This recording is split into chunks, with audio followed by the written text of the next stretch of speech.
So if a child's very young before school, what they can do is they can do early intervention services, look for their office for health and human services. And even if they are definitely low income, they can ask their pediatrician. That could be a first really, really good first step.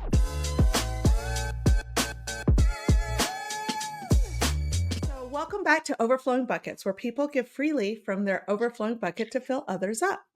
So, today we're joined by a passionate disability advocate, writer, and paraeducator dedicated to raising awareness and fostering inclusivity. With her work featured in platforms like the Mighty Nonverbal Learning Project and Word Gathering, Michelle uses her voice to amplify the experiences of those with disabilities. Beyond her advocacy work, Michelle spends her days supporting students with disabilities as a paraeducator, creating meaningful change in their lives. Everyone, welcome Michelle Lee Steiner.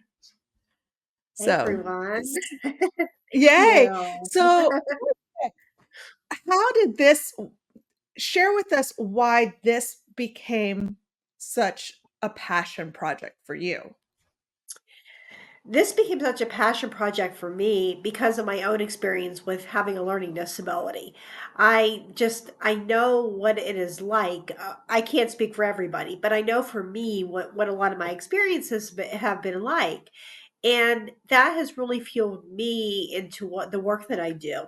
And another reason is I've had a lot of people that have told me, well, you'll never be able to go to college. You'll never be able to do have this job that you want, or be able to get married, or find someone that wants to have be with someone that has a disability.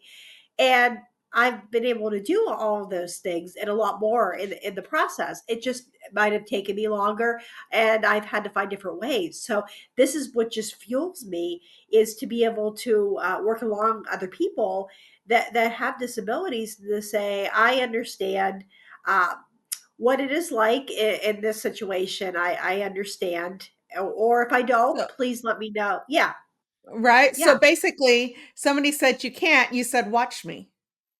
exactly. Yep. So let me Now I ask, what didn't. is your if you don't mind me asking, what is your Sure. disability? I have dyscalculia, which is a math learning disability. I have limited hand dexterity in both of my hands that was not diagnosed until I was an adult. And I have visual perception issues, but those affect it's in my brain. It's not in my eyes, but it affects my reaction time as well. Okay. Yeah. Um, so that's interesting. So so the learning disability, I guess when you were a child, how did it how did it play out for you? Like, how old Right. are you? Let me ask, because there's a big difference between, like, the way things were 50 years ago, 30 years ago, 20, 10, and now. Like, things have evolved tremendously, and I'd say probably because of folks like you who advocate for the acceptance and, I was thinking, I was like, I'm not sure. I'm like, we might need rebranding instead of disable. Maybe it needs to be like, I mean, a different word, how do we like supportable, or, like a different, they're not disabled, it's just a different way to get to where we all want to get to for many, like you. Right, exactly. I was diagnosed with having a learning disability whenever I was in kindergarten. I was 5 or 6 years old, and you're right, they do things dramatically different now than they did before. But I was extremely lucky, though, because when I went to school, this was just a few years after they passed legislation saying that students with disabilities needed to, are legally required to have those services to be provided and to have accommodations. And people didn't What know year a were lot you about in kindergarten? What year was that? that. Had to be the sometime in the 80s. So it Oh, was still like the early 80s that I was yeah. about kindergarten age, maybe early to mid Mm. 80s. Yeah, somewhere around that Mhm. time period. And they didn't know a whole lot about that. And they especially didn't know something a lot about learning disabilities. So I was in the classroom. I was really struggling, especially with counting, anything with numbers. I really struggled with dot to dot pages, and I also struggled socially. Part of it was having the disability diagnosis and struggling, and the other part was I was an only child for 13 years, so I pretty much was around a lot more adults than I was kids.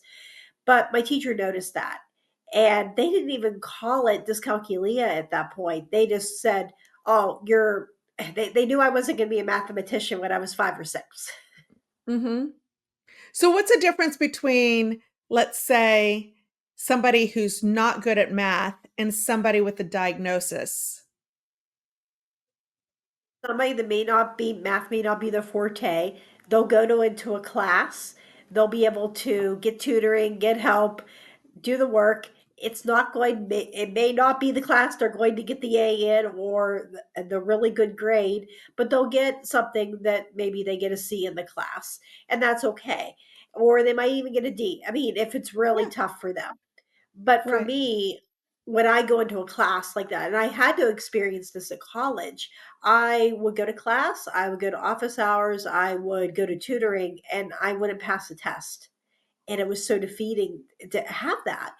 And it also just goes beyond the classroom, too. It's not just doing poorly on a test or in a class, it's also everyday things. I can't read the face of a clock. I confuse my left for my right, and I'm not able to drive because of that and the visual perception. But it's more than just um, simply being bad at math.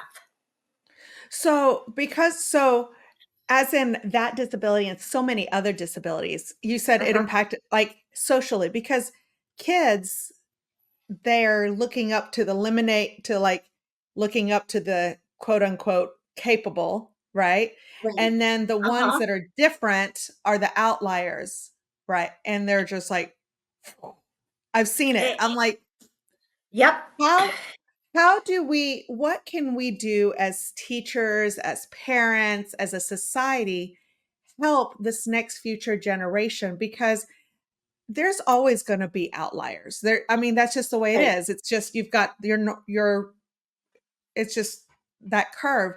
How do you I get people to help build a society of supporters versus attackers, which I think in the long run will pay off as a society?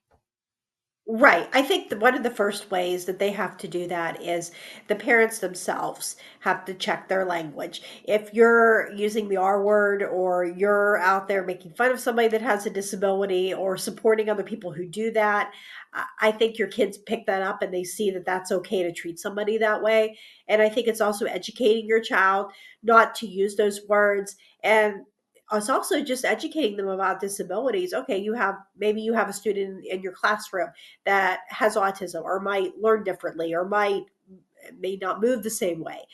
It's really important that parents just say, well, that child is just like they might have some different things that they do, but there's nothing that is wrong with them. They just need a different way to do that, and to educate people and to say that they're still your classmate. It's still important to be kind to other people despite having those differences. And I think it's also integrating a lot of kids around disabilities too. I think that that's so important because they get to see that everybody uh, has this definitely has some differences or definitely has some things, and that compassion and just seeing how that's to be treated and looking at what we really have more in common than what we have that separates us. So a little bit of integration, Yep. diversity, choosing our words wisely at home, Yep. maybe finding ways that we can recognize that we all bring have different gifts. And Yes. what's that thing in Spider-Man? Comes power, comes great responsibility or something like that. It makes me think of that, like, parents are like, "Hey, if Right. this is your gift, but not their gift, that means you need to, like, help in that Right. area." Right. Okay. Exactly. So, we've got how have you seen from different generations, the 80s, 90s, 2010, 2020, like, how have things progressed positively? I think one of the ways that it's progressed positively has been people are more aware now of disabilities. It's we have early intervention programs. I went to preschool and they thought, well, if we held her back a year, that would make a lot of progress. And my parents did it, which I mean, it's okay. I don't think it would have made a big difference at that time because we didn't have early intervention services. We didn't have the preschools, the teachers. They knew something was going on, but they couldn't really give a lot of guidance. Now we can see if a student is having these difficulties with learning, we can start getting early intervention services right before they even enter the school years. And I think it's a lot of that is just the awareness that has come up where people now know where to point parents in with resources. I also think a lot of it is sometimes some of the options that we're telling people. I think that has progressed. I see sometimes universities that have programs, not just they have a lot of disability accommodations for someone that has a learning disability, excuse me, but they also have programs for students that might have intellectual disabilities or other things such as that. So I think there's that awareness that's coming Mm. about. Awareness is like the key to everything. It's interesting, like you say, Yeah, awareness, and that seems to be just the first step to everything, everything, everything is having that awareness. And right. how do you, how do parents, like, are we seeing more parents open to accepting a child with a disability versus being in denial, which allows for that early intervention? I do see a lot more parents being open to that. I see them. There are parents who don't want their child to be labeled, and some that don't want them to have certain services in schools because they have an idea of how they are. But I do see a lot more parents that are open and they're really fierce advocates for their child at their IEP. They're the ones that are giving ideas. They're the ones that are just saying, this is what I think should be done. These are things that I'm noticing. So I think that there's that awareness of empowering parents that is definitely something. And I also see kids. That's one of the things I really try to do is empower my students on how to advocate for themselves. And Yeah. a lot of I work with sixth graders, but as they progress, they get to go to their IEP meetings. That's not something I got to do, but I was really lucky that I had a mom and dad who advocated for me. So so I know like different schools and different school systems that IEP, what does that stand for again? Sure, individual education plan. So So an every student, individual education plan. So yep. in order for a child to qualify for an individual education plan, they need to have a testing from a doctor who says, yes, they do have a disability. What do you say to parents who might not be able to afford to take their child to a doctor to get this test? A lot of times the school does that too. It does not always have to be necessarily a doctor or a pediatrician. Sometimes we have our school psychologist or school staff that can do a lot of the diagnostic too to do that. And there are a lot of the federal programs that can help with that. So if a child's very young before school, what they can do is they can do early intervention services, look for their Office for Health and Human Services. And even if they are definitely low income, they could ask their pediatrician. That could be a first really good first step to So, get some Office of services. Health and Human Services. So, will that help with people of all They they can give you demographics or right. They can give you a referral. There are places that can do that. And they're called different things in different places. Sometimes it can be the welfare office. They can give you a referral and say, I think my child has a disability. Sometimes there's even agencies that do early childhood check where they can go in and you can just see, and this just doesn't have to be a parent that's low income or it doesn't have to be a parent that thinks that, okay, my child might have autism. They can look in and say, "Oh, I just want to see where my child is developmentally," and you can find early intervention, birth through three services throughout your local state. That's a really good start too because they can tell you, "Oh, this is normal," or they can say, "Well, we might want to watch this, or we might want to get some therapy in the home." Another really good resource for low income families. Before school, or even before you have a child, can be Head Start. That's one of the federal Mhm. funded programs. We have early Head Start, where even if before the child's born, they can have workers that can come out, work with the families. We can do early intervention, like play groups where people can come in. And then when their child is a preschool age, and if they qualify, they can go into a Head Start program and they do screenings, and they work with students with early childhood education programs. So I want to ask about, so what Yeah, I know there's a right, lot of help for folks who are on, like, in the welfare program, the lower right, income folks. But then you've right, got those folks who don't qualify for those programs. And I right. think that's quite a lot, but they also really can't afford, there's a gap I agree. in the And middle. that's where, right, and that's where when they are in school, if you do fall into that category, that our school psycho there are people that can do, you can talk to your child's teacher if you know that they're falling behind, and you can get a request for their school psychologist Mhm. or whoever else is on there to get an evaluation just to see if there is something going on. Some of them can't, and sometimes that could be a referral to another place as well. But a lot of times the school can get in, and special education is a three-tiered thing. It's not an instant thing What does of a your child. three-tiered system mean? What do you mean when you say three-tiered? When I say three-tiered, that means the first thing that they get into, if you're a teacher and you see a child struggling in the classroom, one of the first things you're going to do is you're going to think, okay, what can I do in the classroom? Can I give the child extra? That would be the first tier. Can I give them extra attention? Can I give them some work? Can I work with them one on one to see what's going on? And if that works, great, we made progress. If that doesn't work, then you might call it, the second tier would be maybe calling in somebody to do not an evaluation, but just to kind of do an observation, seeing if that's helpful, seeing the situation through somebody else's eyes of what's some things you can do. And if we need to go on to the third tier, which is testing, seeing if the parents are open to that.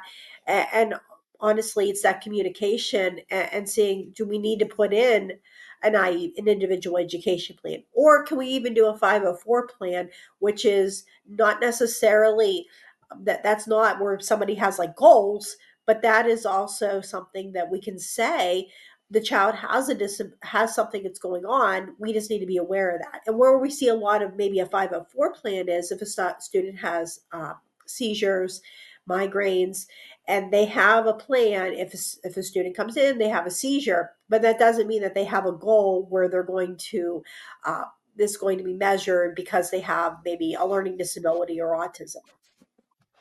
So let's say, so we've got IEPs, we've got Uh-huh. 504s, and I know, like, I've talked to parents, and like the biggest challenge is having those followed, right? Yep, Especially, exactly. like, why?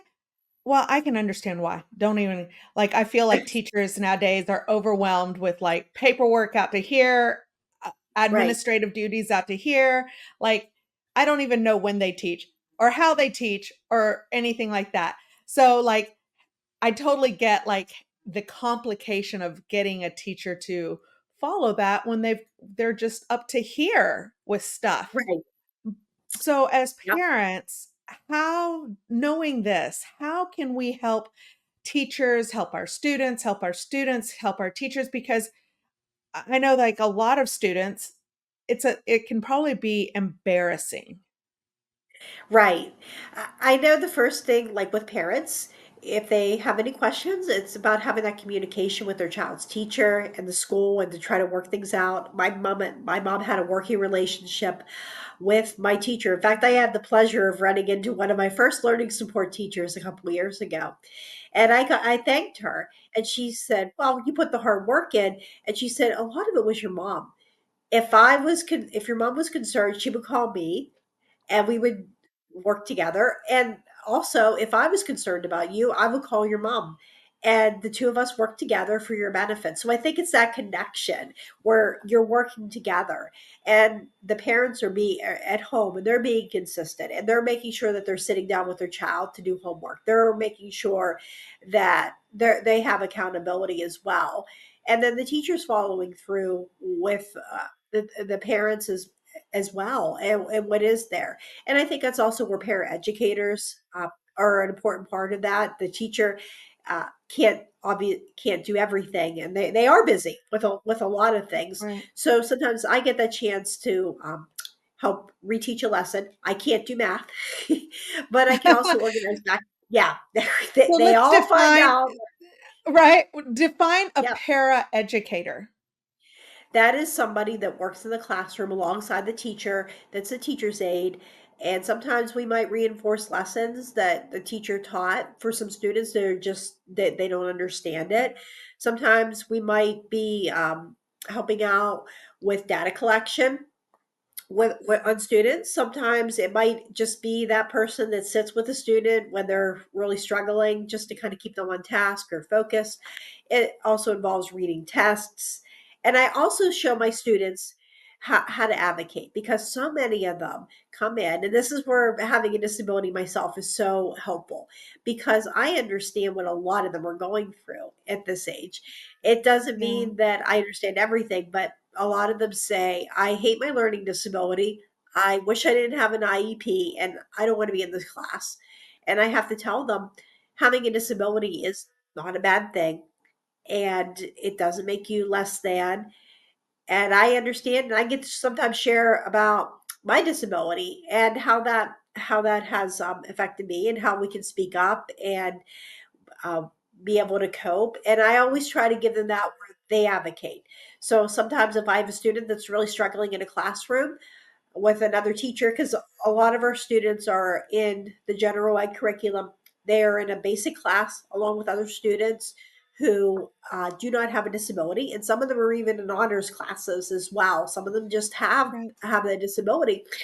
So if they when they come into a learning strategies room or a resource, and they're trying to get their work caught up and they're really confused, I'll have them go to their teacher and they'll say, well, I'm afraid. And I say, I'll go with you.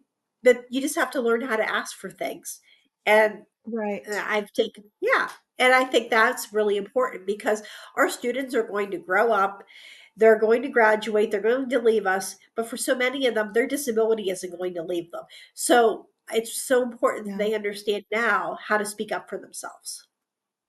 Absolutely.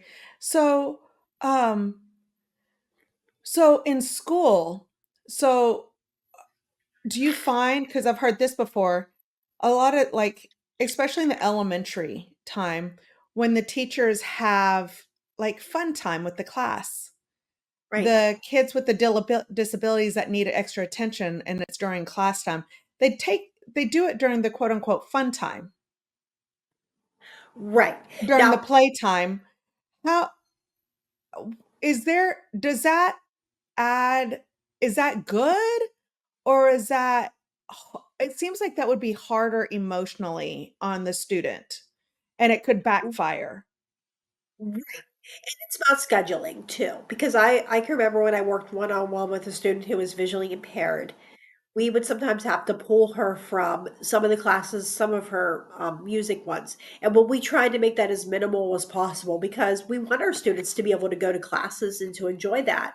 And I also know in our district, we have a period that is strictly a resource room where we can have students be caught up on their work, and we also have school wide an advisory period where sometimes we might pull a student, and they might just be having a study hall that day, or they might have a lesson, a character lesson or something that is going on, and that's a really good time to do that.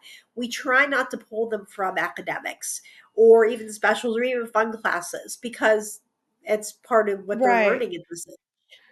So maybe not doing, so how important is it to like make sure that they don't miss like Yep. recess and or things like that? Or is that or is that considered a good time to use? Is that like a trade? So maybe the class goes and does fun stuff, but you're growing academically and we're going to use that time to grow academically. Like I can see like that going back and forth in your experience. Right. What is really the best choice socially, emotionally, long term for a child to accept their IEP and not hate their IEPs? Right. A lot of times, if we're going to pull a kid, the worst time is to do that during recess or something that they really do enjoy doing. And we try to keep that to a minimum because we want them to be able to, and we look for different ways and the different times in the day where we can pull them. And that is hard. And it doesn't always look like the most ideal situation, but we try to pull them when it's a time that we have. Maybe if a student has a study hall when they get older, that could be a good time to pull them. And I think that they need to have that social interaction. I tried whenever I was one on one, I would have materials to prepare for her. So I would go back to class, let's say during chorus, and sometimes I would just hang back in the back before we left, and if they were done with their done singing or whatever work they were doing that day, I would just let her stand back and talk with her friends. I wouldn't stand near them, but I would let them to do that because they need that Right. social growth. But they also need to understand that with having a disability, they are going to have to do certain things. They're going to have that extended test time when they take a test, and they're going to have to Yes. plan accordingly. So that means they might have to get pulled from the class. It can also mean if they just have to have the test read aloud, that's an accommodation that the teacher can do for anybody. So sometimes it could be the teacher just Right. reading the test out loud. I mean, there's a lot of different ways. It's just important that we get our students to know how to study, how their brain works, what they need to do with their disability as well. Yeah, because you had mentioned, like, a lot of times kids with disabilities, that also leads to social, um, Yeah, like not a positive social experience. So it seems like any right. opportunity that we can keep them in a positive social experience would be Oh, yeah. ideal. Exactly. Because if we can keep them in a regular classroom when appropriate, I think that's great because I know a lot of our students, when they come into resource, they'll say, I think everyone's looking at me when I come into this class. And I remember thinking that too, especially because I went to Yeah. a school and sometimes we just have to tell them, it's all right to be in this room, but it's also okay to be with your peers too. I mean, it's Yeah. just one of those Well, things. it's And just, beneficial. yeah, Yeah, this is what yeah, it takes to win, right, right? exactly. This is Yep. this is this is what's gonna get you to win. So where do you see, like, some gaps that the future that as we continue to progress to support, all the differences in learning and styles, where do you think see the next where do you see the gap is, and where do you think that if we filled this gap, then we can go work on the next gap. But this, if we could just fill this one gap, man, what an impact that would make. I think having a customized approach, especially with adults with disabilities when our students come out of school, because sometimes there's just this cookie cutter approach that we get with placement for jobs or for school.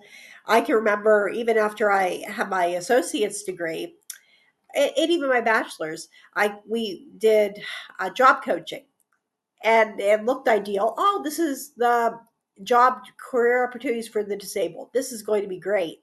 Well, when I went in there, a lot of the programming was more for people that had intellectual disabilities, which was great too, but it wasn't really customized to what I needed. A lot of it was that we would be filling in job activities or jobs that I was interested in the newspaper, and they would say, "Well, I think I could do this at In the home." newspaper. Yeah, that was one of the activities that they were having me do, and I'm thinking, "I could do this at home." They would have me come, I was working temp jobs, right after I had my associates, and they would be asking me, "Oh, do you wanna come to the support group?" And I'm like, "I'm working." And whenever I did get a chance to get an appointment, it was always either I wasn't working that day, so I had to take either I was off that day, had to take time off to go to the office, and then I would be circling jobs in the newspaper. And I didn't understand why they were doing this until they had an event that I went to and the day off for it. And I got to see that most of the people had intellectual disabilities, and it just was not the right program for me. And it confirmed it when I went back to school getting my bachelor's degree, and the professor was talking to me, and he mentioned that they were bringing that group in to talk to our class. And I said, "Oh, yeah, I was there. Oh, I know them. I was one of their clients before." And he looked at me and he said, "I'm really surprised that you were." He goes, "That really doesn't seem like that would be something that would be appropriate for you." And It just, I You're think like, if we could "You're just, right." yeah, you were. And I was fine. I think he looked at me and goes, "You're going to be okay with seeing them." And I was perfectly fine with it. The woman that ran the program regarded me and was warm and Good friendly. intentions, right? Oh, It's just yeah. that you're not their avatar. You're not their client, their ideal clientele. Right. Right. And then sometimes I might go into a job and people look at me and say, "Oh, there's nothing wrong with you. Why can't you do everything?"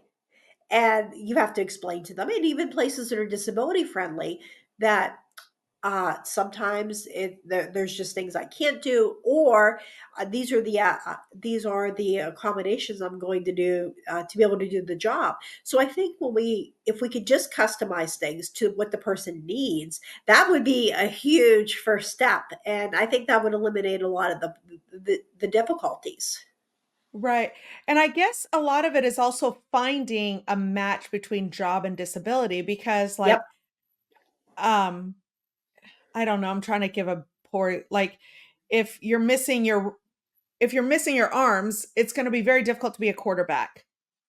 That's a Right. bad analogy, but you get what my point. Like that would not be a good job match, Right, right? I agree. That was one of the things when I was going back to school. A lot of people say, "Well, why didn't you become a certified teacher?"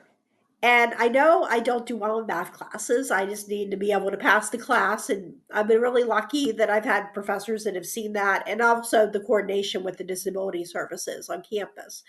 But I would have people that couldn't understand that. They thought, well, if you just get your act together, then you could be an elementary school teacher. And I just knew that wasn't the wise choice. But rather than just give up and say, If I you don't get want your to act do together, anything. you're like, if it was just an act. Right. If it was just an act, It's not just an no, act. This is real. This is real life. it is, and people don't understand that. And or sometimes people will say, if I'm a teacher's aide, they'll tell me, "Well, that's just the next step in becoming a teacher," and they don't understand the process. But what I did was I found something that was very close to what I wanted to do. I knew I wanted to work with students. I knew I wanted to help out in a school setting, and I wanted to help other people that had disabilities. And I was able to find a program that had the least amount of math and science possible and still was the service end of working with individuals with disabilities.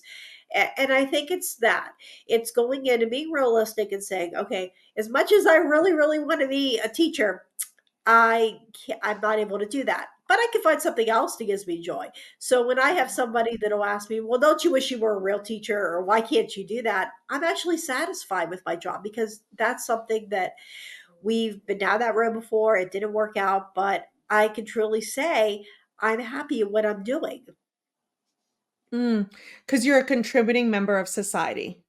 Yep, And that's exactly. what I tell my children. I'm like, just need to be a contributing member of society. That's it. A Right. contributing member of society. And the more you contribute, and that's where our fulfillment comes in, right? Yep. Is and I love that um you learn to advocate for yourself and I can see how that parental involvement is absolutely huge.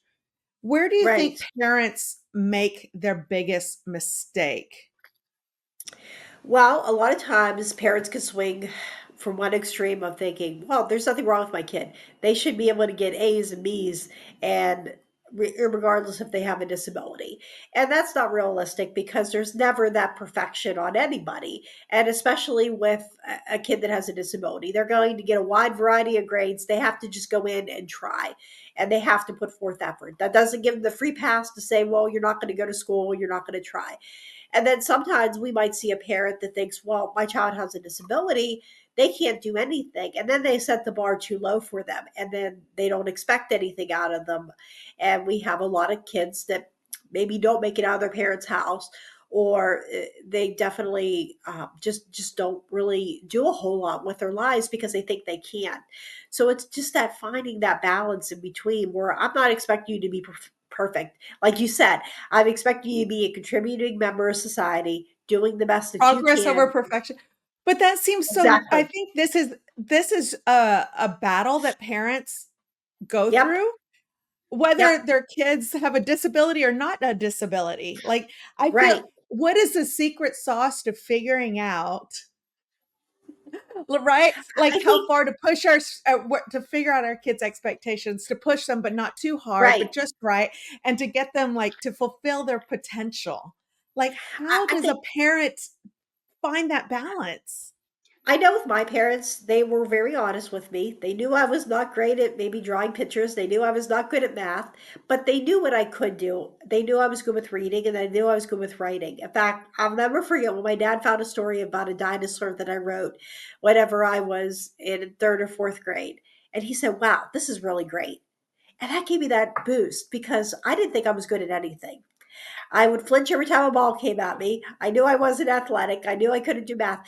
But when I finally heard what I was good at and they were honest about it, that just gave me that boost. And reading, writing became my world. And they encouraged me what I could do rather than what I couldn't do. And they really focused on that. And I think that's important. Find what your child's good at and expect them to do that to the best of their ability, not perfection, because nobody is perfect. And the stuff that they're not good at, we still work at, but we don't expect a shining athlete out of me, or we don't expect a mathematician when that's just not who the person might be meant to be. So that's absolutely beautiful. It's just accepting your kids for where they're at and things like Yep, that. Oh, that's exactly. oh, hi. Sorry. Who This are is you? Sparrow. Who is this? This is Sparrow. Sorry about that. Sparrow. Oh, how did Sparrow get her name or his name? Well, she has a brother named Jack, and when we adopted Oh, them, their owners were big Disney fans, so we ended up with they called them Jack and Sparrow. So okay. That's much better than the story I had crafted in my head. I was like, how many sparrows did Sparrow bring in to get the name Sparrow? But that's a much better story. I'll go with that. Oh, I love it. So Aw, basically, it sounds like back to what we were saying, it's that um parent reality, and that is a difficult balance, right? right. Is to accept your kids for their talents, push their talents, but not, and I think we are shifting as a society on embracing um our individual talents and Uh-huh. not necessarily getting everybody to just try to be the same person. Does that make Exactly, because sense? it'd be Yeah. yeah, because it'd be a boring world if everybody was the same. And I think we're here to help each other too. So if everybody was good at math, then where would there be creativity? And then if everybody was creative, that everybody could draw or was great at art, then who would be able to handle a lot of that other thinking that comes with that? So I think it's that using both to be able to help because we're really there to help each other. Right, which is the whole purpose of having a diverse community, Yep. right? And including as much as you can of different thinking, different backgrounds, Yep. different, ideas, because that's where we can actually grow and people you that blind spot, right? Uh-huh. It starts identifying Exactly. people's blind spots. Well, I appreciate you so much. Is there anything that you'd like to share that we might not have gotten to touch on yet? I have a blog called Michelle's Mission where I write about life with I a learning saw that. disability, and I get to share um, just my experience with that, and I can also combine my love of nature, and because I can't drive, I also take a lot of flower pictures. I'll go on my walks and I'll take pictures of flowers, and I post them on my website, and it's just one of those things that it's like I could either be really sad about not be having a ride, or I can be really happy with the flowers and seeing those things, and I get to bring out those details. So if you want to check out, I'm at www.mrsmichellesmission.com. I love that. And I love that because, like it's interesting how maybe folks who drive, live in the city may not get Uh-huh. the opportunity to see and have the eye for nature that you do. right? So you found that Right. the other beauty over here where and fine tune it towards you. And that's such having that perspective and mindset is you're such a great example for that. So thank you. Thank you so much. I appreciate it. Well, I appreciate having you and thanks for filling our buckets. Thank you.